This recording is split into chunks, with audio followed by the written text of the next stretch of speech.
Halo, selamat hari Minggu untuk kita semua. Mari kita lanjutkan pembelajaran kita tentang tugas perutusan bagi orang-orang yang sudah menerima sakramen Krisma. Namun sebelumnya, mari kita saksikan video atau animasi berikut ini.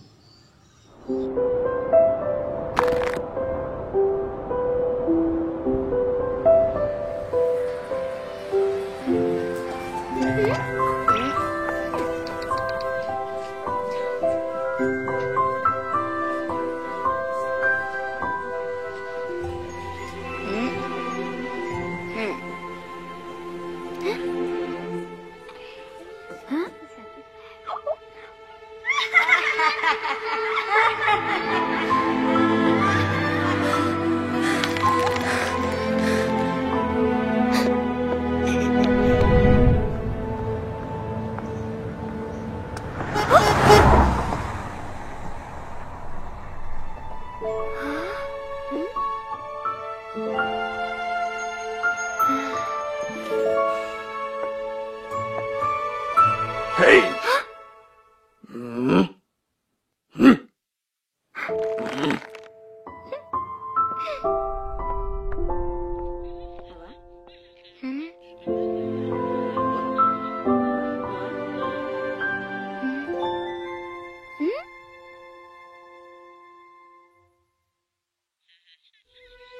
Voilà.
Saudaraku terkasih, siapakah penerima sakramen penguatan atau krisma? Mereka umat Katolik yang sudah dibaptis dan telah dirasa mampu mengemban tugas dalam pewartaan iman Katolik dalam kehidupan sehari-hari. Dengan demikian, penerima sakramen penguatan adalah mereka yang telah dianggap dewasa secara iman, murni dalam kasih, dan berkobar dalam pengharapan. Dewasa secara iman adalah secara sadar, bebas dan bertanggung jawab, bersedia untuk terlibat secara aktif dalam pewartaan iman dan pelayanan kasih di gereja dan di tengah masyarakat. Keterlibatan aktif ini didasari oleh pengalaman diselamatkan oleh Allah sehingga mulai terpanggil untuk turut dalam karya keselamatannya bagi sesama dan alam semesta. Pribadi yang dewasa secara iman telah mampu menepati janji pembaptisan di dalam hidupnya sebagai upaya untuk terus-menerus taat kepada kehendak Tuhan. Sebagai Katolik yang sudah menerima sakramen Krisma, ada kewajiban untuk terlibat pada bidang-bidang dalam karya keselamatan Tuhan. Bidang-bidang tersebut antara lain: yang pertama, liturgia atau bidang liturgi dan peribadatan. Orang yang telah dewasa secara iman akan dengan sadar melibatkan diri dalam liturgi dan peribadatan di gereja. Mereka terlibat aktif dalam perayaan sakramen dan menerima sakramen. Mereka juga tekun berdoa bagi diri sendiri, masyarakat, dan alam semesta. Doa-doa yang dilantunkan bisa berasal dari kedalaman batin sendiri ataupun mendoakan doa-doa yang telah menjadi tradisi gereja. Selanjutnya, kerikma atau pewartaan. Orang yang dewasa secara iman dengan sadar dan aktif melibatkan diri dalam pewartaan sabda Tuhan. Mereka mencintai dan akrab dengan kitab suci serta mampu menerapkannya dalam kehidupan sehari-hari. Yang selanjutnya, koinonia atau persekutuan. Orang yang dewasa secara iman dengan sadar dan aktif terlibat dalam persekutuan dan persatuan umat di dalam gereja. Mereka memberikan diri dan hati untuk terlibat dalam kebersamaan dengan umat yang lainnya. Selanjutnya, diakonia atau pelayanan. Orang yang dewasa secara iman dengan sadar dan aktif terlibat dalam pelayanan kasih gereja bagi mereka yang menderita dan kekurangan.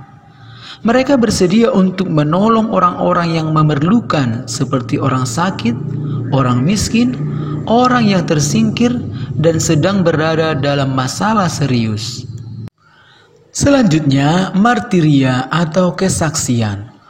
Orang yang dewasa secara iman dengan sadar dan aktif terlibat dalam karya-karya kebaikan yang menuntut pengorbanan. Salib menjadi dasar dari setiap perjuangan untuk kebaikan sehingga lebih mengutamakan kebahagiaan dan kesejahteraan bersama daripada kebahagiaan dan kesejahteraan diri sendiri. Orang yang bersemangat martiria berani menjadi saksi kebenaran meski itu beresiko. Saudara-saudariku terkasih, menerima sakramen penguatan atau krisma berarti mendapatkan berkat untuk dikuatkan dalam kedewasaan iman dan perjuangan menjalankan keutamaan Katolik. Keutamaan Katolik adalah iman, pengharapan, dan kasih.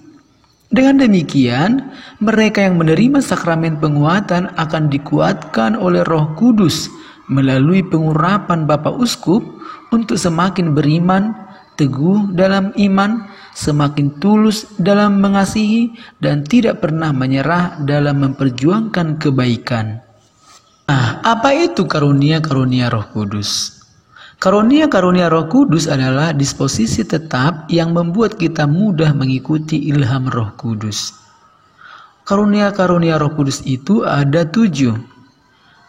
Hikmat, pengertian, nasihat, keperkasaan, pengenalan akan Allah, kesalehan, dan roh takut akan Allah.